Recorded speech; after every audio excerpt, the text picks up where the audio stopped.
Empresariales hicieron pública una propuesta al gobierno para responder al Pacto por el Crecimiento Económico, Progreso Social y Responsabilidad Fiscal que anunció el Ministerio de Hacienda.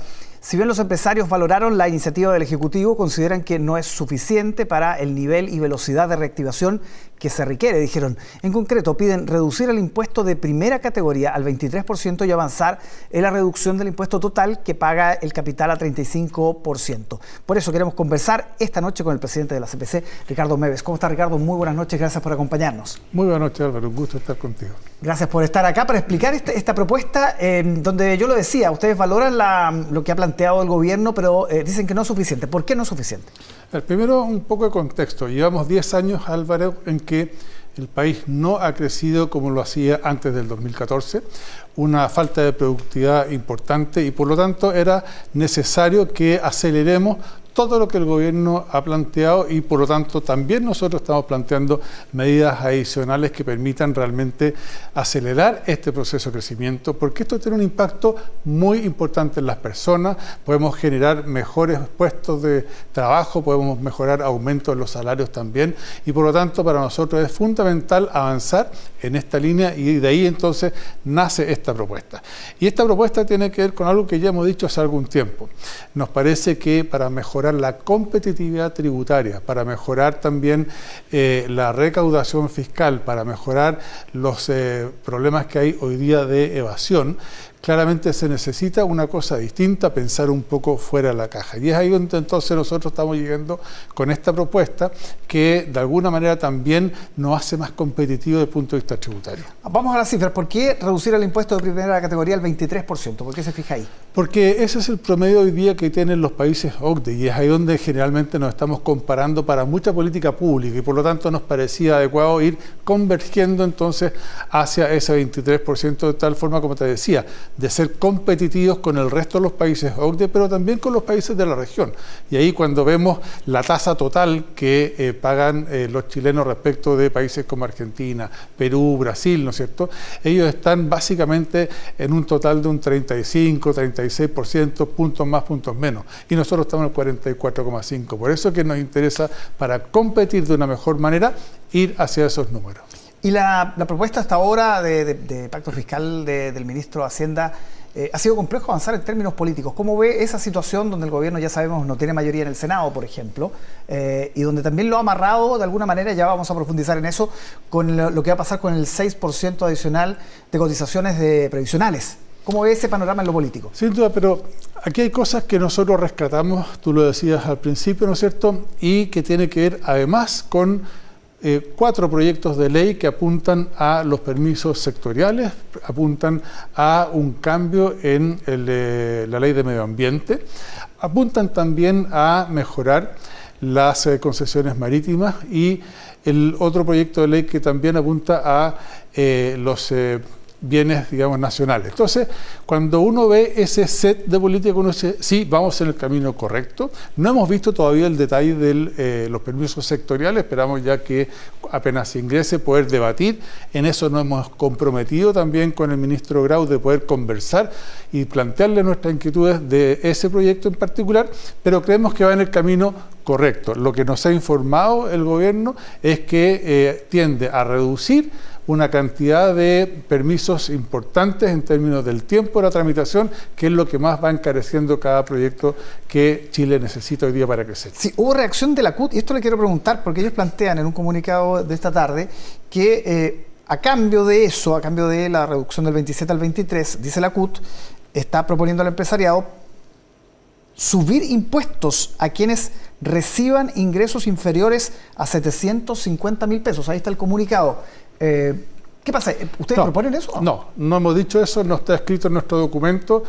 Jamás hemos planteado que la clase media pague impuestos. Lo que estamos planteando es que hoy día hay un nivel de informalidad del 27%, hay un nivel de evasión en solo IVA del 19%, y si de nuevo nos comparamos con estándares OCDE, claramente tenemos que avanzar hacia esas personas que hoy día están en la informalidad, que no están pagando impuestos y tienen rentas muy por sobre los 800, el millón de pesos, millón y medio de pesos, y por lo tanto es ahí donde nosotros hemos planteado que hay que ir a recoger esos recursos. En ningún momento, Álvaro, hemos planteado un impuesto a la clase media. Eso es otra conversación que no nos hemos metido nosotros. ¿Lo entendió mal la CUT o cómo lo... Bueno, es que el documento no lo dice, entonces no sé por qué ellos están leyendo eso, claramente no es lo que nosotros planteamos.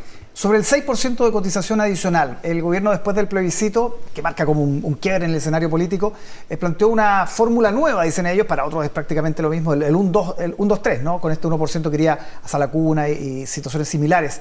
¿Qué piensan ustedes de la CPC sobre esta propuesta? ¿Permitirá avanzar? Porque usted ha visto que la oposición también ha sido muy reactiva frente a esta iniciativa. Sí, lo que pasa es que aquí hay un cambio respecto de lo que ya veníamos conversando con la propia ministra.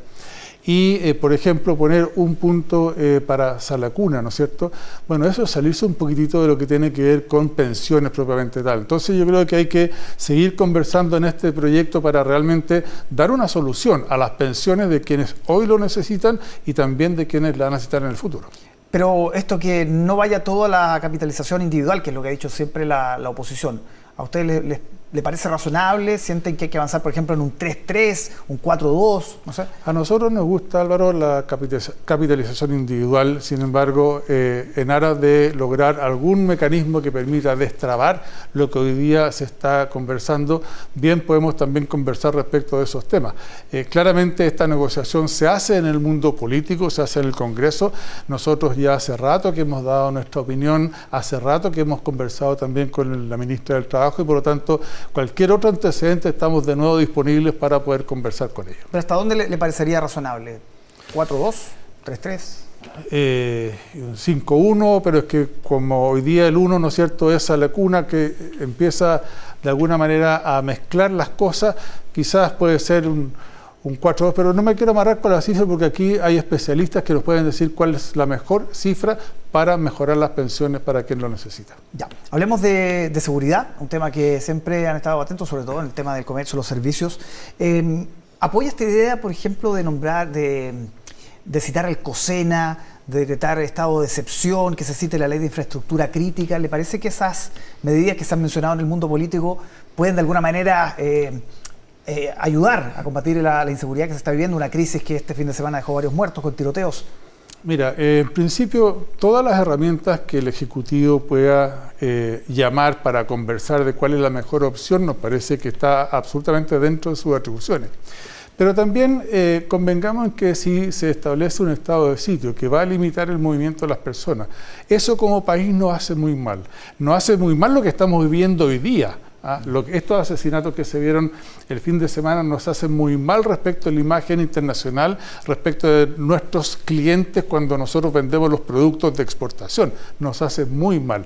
Pero el tema hay que solucionarlo y aquí nosotros hemos planteado ya hace algún tiempo que se requiere inteligencia, se requiere un trabajo mucho más profundo de las policías, de carabineros para realmente darle una solución. Pero aquí fundamentalmente, Álvaro, para nuestro gusto, la inteligencia que tiene que aplicarse, que todavía cuando hablamos lamentablemente de la palabra inteligencia nos acordamos de lo que pasaba en tiempos del gobierno militar, ¿no es cierto? Bueno, hoy día yo creo que se necesita profundizar los mecanismos de inteligencia para abordar este flagelo que estamos sufriendo hoy día y que claro, cuando uno va y ve los mercados internacionales, uno lo que hace el inversionista, ¿no es cierto?, es revisar dónde es más seguro, dónde yo voy a invertir, dónde no me van a asaltar, dónde no me van a, asaltar en un centro de distribución, por ejemplo. Entonces, todos esos elementos hoy día nos están haciendo daño para la imagen internacional. No le gusta el estado de excepción, pero por ejemplo lo que han mencionado los alcaldes, estas brigadas comunales, el caso de la Florida, por ejemplo, o lo que yo le planteaba, que lo han citado incluso alcaldes del oficialismo, la ley de infraestructura crítica. ¿Le parece que es una herramienta razonable? En las cosas que son críticas, por supuesto que sí, habrá que avanzar también en eso, pero yo me pongo en el siguiente escenario, ver a los militares que no están formados, ¿no es cierto?, para ser de policía, claramente podría generar un problema mayúsculo respecto de cuando se van enfrentados, por ejemplo, a un asalto con armas de fuego. ¿Cuál va a ser la reacción de ese miembro de las Fuerzas Armadas, ¿no es cierto?, ante esa situación? Claramente creo que es Carabineros y en la PDI quien tienen hoy día la ley establece así, por lo demás, ¿no es cierto?, la facultad y el conocimiento y la pericia para avanzar en eso. Habrá que perfeccionarlos más, qué duda cabe. Tenemos experiencias como los casos de Colombia, como los casos de México, y podremos ir a recoger esa experiencia para abordar nuestro problema acá. Pero me parece a mí que las Fuerzas Armadas tienen un rol un poquito distinto. Finalmente, este mega fraude tributario que se conoció hace algunas semanas, la CPC rápidamente salió a decir, usted lo dijo, no son empresarios, son delincuentes básicamente. Avanza la formalización, avanza el proceso judicial, pero el ministro de Hacienda decía, ojo que también, sí, hay gente que es delincuente, pero también hay empresarios. Ha avanzado el caso, pero le quiero preguntar una actualización, digamos, de su mirada. Mira, efectivamente se ha ido formalizando a distintas personas. Pero cuando uno empieza a hacer un doble clic, también empieza a ver que sí, se crean empresas, ¿no es cierto?, para delinquir. Yo digo, ¿por qué dije que no eran empresarios? El empresario genera trabajo, genera iniciativa, genera una serie de mecanismos que no es una organización delictiva. Y quien está comprando esas facturas falsas, porque también yo le escuché al ministro Marcel, ¿no es cierto?, que él decía que eran empresarios. Bueno, son empresarios porque crean empresas, efectivamente. Bueno, apliquémosles todo el rigor de la ley y zanjemos esta discusión que es media peregrina.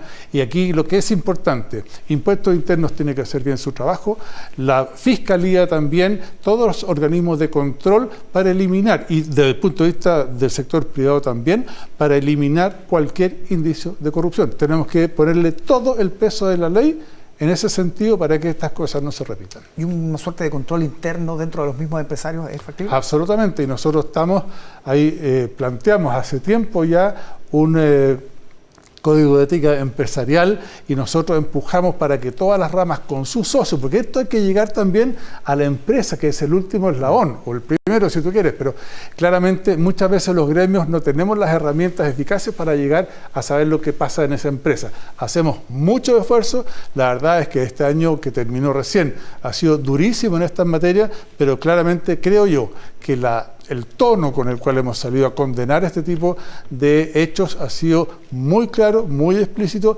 y nosotros no estamos por apoyar ningún tipo de delincuente. Bien, Ricardo Meves, muchísimas gracias por acompañarnos esta noche. Gracias a ti. Que esté muy bien. Vamos a